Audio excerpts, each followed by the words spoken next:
Imagine you're a Supreme Court justice, right? And you decide to just walk into a local classroom for one very specific reason. To set a trap. Exactly, to set a devastating, inescapable legal trap for a guest lecturer. You weren't there to learn anything at all. You were just there to absolutely destroy their credibility in front of a live audience. Yeah, it's an ambush. It really is. And that adversarial, hostile courtroom vibe, that is exactly the setting for the incredibly intense confrontation we are diving into today. Right, and it's such a high-stakes moment. You know, when we read ancient texts, it is just so easy to imagine these serene pastoral scenes with everyone sitting around peacefully. But this was a total intellectual ambush. 100%. And what's really fascinating is how we are getting into this material today. We aren't looking at some dense academic textbook. We are looking at real-time living room application. Yeah, the context here is so cool. So we are looking at personal notes taken just this past Sunday, specifically June 21st, 2026, taken by a guy named Jim Turner. So Jim was sitting in the 9 a.m. service at Compass Bible Church. This is in New Braunfels, Texas. And he's taking notes on Pastor Hayden's sermon. And he's not just, casually taking notes for his own journal. Right. He and his wife, Vivian, they are actually the leaders of a Thursday Night Life group. So they're using these exact notes to prep for their upcoming meeting. Which is on June 25th, right? Yep, June 25th, over the home of Bob and Barbara Johnson. Which just completely shifts how we have to interact with this information. I mean, it moves it from abstract theology into the reality of a living room. Exactly. And from what I understand, this life group just had an absolute blast with they called it a fajita fellowship last Thursday. Oh, wow. That sounds amazing. Right. I mean, so they're fueled up. The community is super tight right now, and they're ready to dive back into applying God's words, specifically from the Gospel of Matthew. Yeah, and Pastor Hayden's sermon, it was titled The Great Commandment, Loving God and Neighbor. And really, our mission for you listening today is the exact same challenge that Pastor Hayden gave to his congregation. We want to examine how your internal love for God is visibly, practically reflected in your love for the people who are physically nearest to you. But to really understand the weight of that challenge, we have to start exactly where Pastor Hayden started in his notes, which means understanding who Jesus was actually facing in Matthew chapter 22. Right, because the audience matters. It changes everything. So Pastor Hayden took this deep historical dive into first-century lawyers to set the stage. Let's unpack that a bit, because I know when I hear the word lawyer, my brain immediately goes to someone in a tailored suit negotiating a corporate contract. Yeah. Or maybe pacing back and forth in front of a jury on a TV show. Yeah, like a modern courtroom drama. Exactly. But a first-century Jewish lawyer was playing a completely different game, right? An entirely different game. So in first-century Israel, these lawyers, who, by the way, were often referred to as scribes, they were the absolute, undisputed legal experts of the Torah, the Jewish law. And the source material outlines 3 massive responsibilities that they held. First, they studied and interpreted the law, and not just the core law, but the massive, sprawling web of traditions that had, sprouted up around it over centuries. Right, all the extra rules. Yeah, exactly. Second, they transmitted that knowledge to the next generation. And third, and this is the big one, they applied it as judges in the courts. So wait, they are scholars, professors, and essentially Supreme Court justices all rolled into one job description. Precisely. I mean, many of them held actual positions on the Sanhedrin. The local councils, right? Yep, the powerful local councils. And some even sat on the Supreme Jewish Council in Jerusalem. They were the ones finding historical precedents for new, complex cases and deducing rigid legal rules from ancient texts. Wow. And even though they didn't officially, run the local synagogues, they were usually the main speakers, simply because no one else could even come close to matching their mastery of the scriptures. Okay, so Pastor Hayden's notes mention these teaching academies where they would instruct their pupils, but it says it was I think the word is catechetical style of instruction. Oh. What does that actually look like in practice? Right, so catechetical means it was based entirely on rote, oral repetition. Think call and response. Right. Picture all these pupils sitting in tight semicircles around their teacher. They weren't writing creative essays or brainstorming fresh interpretations. It was all about memorizing and repeating the established traditions. Like chanting it back almost. Basically, they would take real cases, hypothetical cases, and just debate them endlessly, carefully observing how the leading rabbis argued the microscopic, finer points of the law to build fences around the Torah. Fences, meaning creating extra rules so you wouldn't even come close to breaking a real rule. Exactly. You build a fence so you don't even accidentally step on the grass. Okay, so if we take that intensely academic, heavily guarded tradition and apply it to this scene in Matthew 22, I mean, this lawyer asking Jesus a question, this is definitely not a curious student raising his hand in the back of the class. Not at all. Why was Jesus considered such a massive threat to these legal experts? Because the established legal authorities, they viewed themselves as the vital, essential guardians of the Jewish interpretive tradition. I mean, they spent their entire lives citing previous rabbis to validate their arguments. Right, like citing case law today. Exactly. But Jesus's interpretive approach completely bypassed their entire system. He didn't cite a famous rabbi. He operated with intrinsic divine authority. He would say things like, "You have heard it said, but I say to you." Yes. And to a first-century lawyer, that is an apocalyptic level of arrogance. It's just unfathomable. So when this lawyer asks Jesus to identify the greatest commandment, it is a direct hostile test of his authority. They are actively trying to back him into a corner. I mean, if he picks one law, they can accuse him of minimizing the rest of Moses' laws.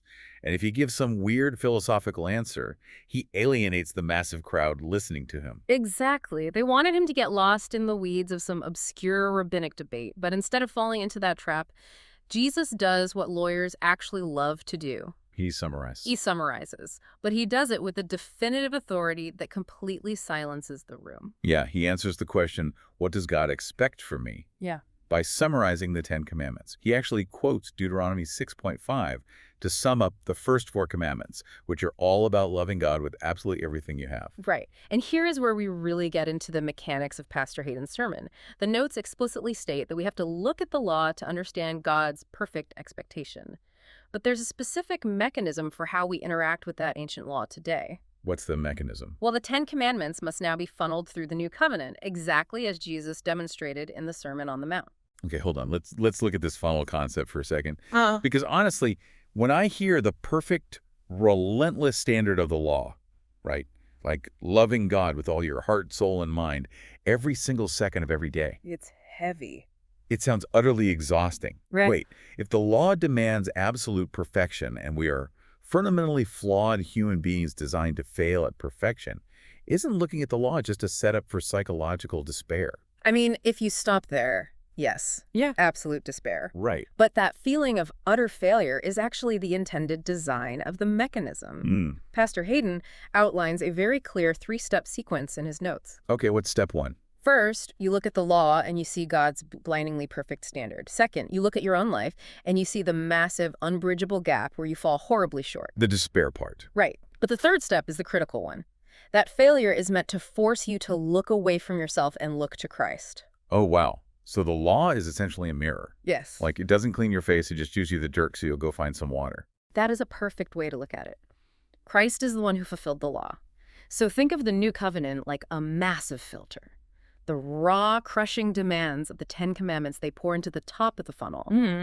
But they pass through the filter of Jesus' perfect life, his sacrifice, and his grace. So what comes out the bottom of that funnel for the believer isn't this terrifying legal demand that threatens to crush you. It's an invitation. Exactly. It's an invitation to obedience driven by gratitude, not fear. That drastically changes things. In fact, looking at the notes, Pastor Hayden makes a really surprising connection here regarding the Sabbath. I always thought of the Sabbath as just a strict rule about taking a day off work. Yeah, I think most people do. But Pastor Hayden points out that to truly remember the Sabbath is to remember the actual spiritual rest we find in Christ. So it's not just about napping on Sunday. No. We stop frantically working to earn our salvation because Christ already finished the work. Wow. So instead of the law being this crushing weight on our shoulders, it's the very thing that drives us into the rest that Jesus provides. Right. And if we truly experience that rest, what's the natural reaction? Yeah. I mean, it has to be an outpouring of love. Which brings us back to Jesus' answer to the lawyer. Love the Lord your God with all your heart, with all your soul, and with all your mind. It's an all-encompassing mandate. It is. But I'm putting myself in the shoes of someone in Jim's life group, right? Sitting in Bob and Barbara's living room this Thursday. Okay, yeah. I can hear someone saying, look, I want to have that kind of all-consuming love for God, but I just don't have it in me. I'm tired. I'm distracted. How do we actually manufacture that level of devotion? The profound answer in the sermon notes is you don't. You don't. You don't manufacture it from scratch. You literally can't. But you actually do have the capacity to love God because God mysteriously produced that capacity in you at the moment of salvation. So it's less like trying to, I don't know, recharge a dead battery and more like waking up from a surgical heart transplant. You have a brand new engine installed. Exactly. It's a fundamental change in your spiritual anatomy. You aren't generating the love yourself. You are returning the love that was poured into you. That makes so much more sense. And the notes offer a great reminder here about God's sheer power. We always think spiritual growth takes massive amounts of our own agonizing effort and time. Right. Years of discipline. But God can accomplish in a mere word or a single breath what takes us a lifetime to even attempt. He is the one who installs the engine. But we still have to put the keys in the ignition and let it drive. Right. It. And to figure out who is actually driving, Pastor Hayden provided some brilliantly sharp diagnostic questions for the life group to wrestle with. They are very confronting questions. Let's turn that mirror directly on you, the listener, Right. right now. Just think about these. Yeah, he asks, does your love for God actually guide your daily schedule? Are your deepest affections stirred up for God, or are they constantly chasing material things? Ouch. Right. Is your mind genuinely full of Christ-exalting thoughts? Do you find your comfort and rest in things far lesser than God? I mean, those questions demand brutal honesty because every single day you are making choices about what gets your energy. Pastor Hayden's notes put it so plainly. He says, if I say yes to God, then I will by conclusion need to say no to myself. It's unavoidable. It really is a zero-sum game when it comes to who sits on the throne of your life. Yeah. So if we audited your life right now, like if we laid out your calendar, your browser history, and your bank statement on a table, A terrifying thought. truly terrifying. But would those documents reflect a life directed by a consuming love for God or a consuming love for your own comfort? And that internal audit naturally leads us to the external evidence. Because Jesus didn't stop with loving God. He immediately tied it to a second commandment, stating that the second is like it. Love your neighbor as yourself. You cannot separate them. You absolutely cannot separate your internal love for God from your external treatment of people. Which perfectly summarizes the second half of the Ten Commandments. But this introduces the famous legal loophole, doesn't it? The loophole, yeah. In the Gospel of Luke, another lawyer tries to trap Jesus with a follow-up question. He asks, who is my neighbor? Meaning, essentially, who am I legally obligated to love and who am I legally allowed to just completely ignore? And Jesus answers that lawyer with the parable of the Good Samaritan in Luke chapter 10. Pastor Hayden's notes point right to this. Right. A man is beaten and left for dead. A priest and a Levite, the religious elite, the guys who supposedly possess this all-encompassing love for God, they walk right past the dying man on the other side of the road. They cross over to avoid him. Exactly. It was the Samaritan who stopped. And we have to remember the intense historical friction there. Jews and Samaritans despised each other. It was deep racial and religious animosity. He was visceral. So for Jesus to make the Samaritan the hero of the story that was intensely provocative to a Jewish lawyer, It was scandalous. But it proved the point beautifully. The religious experts had theoretical love. The Samaritan had practical, messy, costly love. yeah, So how does Pastor Hayden define the word neighbor in his notes based on this story? Very simply and very inconveniently, your neighbor is the one nearest you. the one nearest you, which introduces what Pastor Hayden calls the proximity principle. And when you think about it, the mechanics of the law demand physical presence. They do.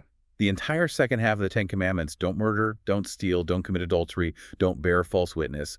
Every single one of those requires physical proximity. You can't do them from afar. Right. You cannot steal from someone unless you're interacting with them or their property. You can't murder someone who isn't near you. The mechanism of love relies on proximity. We are commanded to slow down, stop looking over the horizon, and focus acutely on the needs of the actual human beings we are physically sharing space with. And this brings up a line from Pastor Hayden's notes that genuinely stopped me in my tracks, like it is so countercultural. He wrote, I like to love others by being alone, defined as SNN. It's a deeply jarring statement. Why do you think he calls that a sin? Because it exposes the most common modern illusion of goodness. I mean, it is so incredibly easy today to convince yourself that you're a deeply loving person because you feel empathy for humanity from a safe distance. Oh, absolutely. We read the news and we feel sad. We post about global causes online. We donate $5 to a charity. We, quote unquote, love humanity in the abstract. but we completely isolate ourselves from the messy, annoying, complex person sitting in the cubicle next to us. Or living right across the street. Exactly. Yeah. We love from a distance completely alone. And Pastor Hayden says that is a sin because it violates the very nature of incarnational love. Because real love, biblical love, requires immense friction. It is highly inconvenient. It's not easy. No. Pastor Hayden's notes outline the practical mechanics of this love. You have to go the extra mile. You have to stay the extra hour. You have to spend the extra dollar. You simply cannot do any of those things if you are safely isolated in your own little bubble. You can't bandage a wounded man on the side of the road without getting blood on your own hands. Exactly. And this brings us right to the practical application. So this Thursday night, Jim and Vivian are going to be sitting in Bob and Barbara's house, right? Yep. Steering the life group away from abstract theology and into living room reality. And Pastor Hayden provided them with an ultimate decision-making lens based on Deuteronomy 10 and 1 John 3. What's the lens? It's a single question to run your daily decisions through. How will this love God and love others? Imagine filtering your entire week through that one question alone. It changes everything. But the notes go even further with an honest evaluation exercise based on John 15 and Mark 12. And I want to spend some time on this because it is just an incredible empathy exercise. Yeah, let's unpack it. The prompt asks the life group to literally make a list of the ways Christ has loved them, and then the very natural ways they instinctively care for themselves. Because human beings are absolute masters of self-preservation and self-care. Oh, we are experts at it. Think about how intuitively you care for yourself. When you wake up and you are thirsty, you don't form an exploratory committee to discuss the merits of hydration. Right. You just get a drink. You just walk to the kitchen and pour a glass of water. Yeah. When you are cold, you put on a sweater. When you feel unappreciated, you immediately seek out comfort or defend yourself. We never, ever have to be taught how to prioritize our own well-being. It's our baseline operating system. So the mechanics of the Great Commandment take that exact deep-seated instinct for self-care and aggressively point it outward. Yes, you take that intense, reflexive commitment to your own comfort and you translate it directly to the person nearest you. If they are thirsty, you don't form a committee, you get them water. If they're hurting, you defend them the exact way you defend yourself. That is profound. That is the ultimate undeniable manifestation of 1 John 4. It proves that our invisible love for God and our visible love for others are inextricably linked. You intentionally show the exact same kind of instinctive love you have for yourself to someone else this week. Now, if you are listening to this, or, if you are sitting in Jim's life group on Thursday, looking at that demand might feel totally paralyzing. It sounds completely impossible. It really does. But Pastor Hayden's notes don't end with a crushing burden. He includes Deuteronomy 30.6. And this is where the hope anchors the entire message. It says that God will circumcise your heart. That is a very intense ancient metaphor. What does that actually mean for someone trying to just, love their neighbor today? It means a fundamental DNA-level transformation of your desires. It's not just behavior modification where you grit your teeth and force yourself to be nice to an annoying neighbor. Faking until you make it. Right. It's not that. God is promising to cut away the hardened, selfish, dead parts of your heart. He is promising to transform you from the inside out so that you genuinely grow in your capacity to love Him and love others. It isn't just a heavy moral demand. It is a divine promise of transformation. Okay, so let's step back and look at the whole picture we've uncovered in these notes today. We started in a tense, hostile trap set by first-century legal experts trying to catch Jesus in the endless weeds of rabbinic tradition. The Supreme Court ambush. Exactly. But Jesus cut through the noise with absolute authority, summarizing the entire law perfectly. Love God with everything you have, and love your neighbor as yourself. And we saw how the absolute perfection of that law acts as a mirror. It forces us to see our own profound failure, which in turn drives us to find our genuine rest and total fulfillment in the finished work of Christ. And because Christ fulfilled that impossible standard, God installs a new engine in us.